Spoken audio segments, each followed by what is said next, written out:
I like the swiftness in which the ECOWAS indeed moved in to ensure that stability was restored in Benin Republic. However, many have said, why were the soldiers looking to carry out mutiny or a coup? Some of the results have been as a fact of the MPs in Benin Republic have decided to extend their, presidential term limits, also their term limits as well, from 5 to 7 years.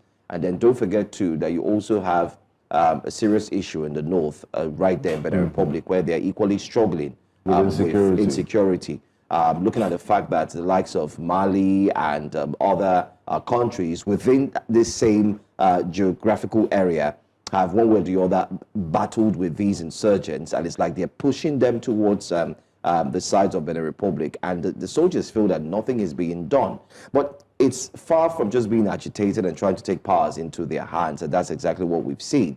There's so many issues. There's also the issue of the King of Cotton, of course, which is the president himself, not responding very swiftly to some of the critical issues that they've raised as soldiers. And then, finally, we should also take note, just like you've mentioned, not too long ago, just a few weeks ago, Guinea-Bissau engaged in a coup. So, Benga is likely starting to look like what is good for the goose is no longer good for the gander. Exactly.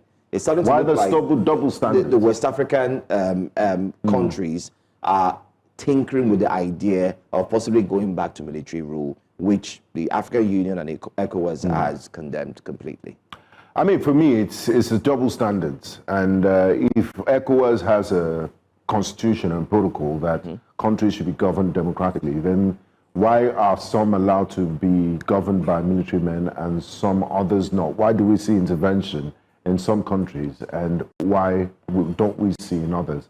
Look at Benin Republic, for example. Is it because they're a small country or France's almost last bastion in Africa? Because yesterday, President Macron did communicate with President Bola Ahmed Tinubu before the jets were scrambled. So many people have assumed that, he was taking, that's the tweet from the French president, that he was taking instruction from President Macron. They're also highlighting the fact that, we have this jet to deploy and to scramble to go to Benin Republic when we have problems of our own. Because that conversation is what we're going to enter in second base. We've done first base. So it's one of those. But just to mention, I wouldn't say for sure that the ECOWAS is allowing democratic rule in some parts of the region and then allowing military rule in some parts of the region. Maybe what has happened or what is happening with Benin is a prevention of things deteriorating into what it has become in other countries. To be fair, the Benin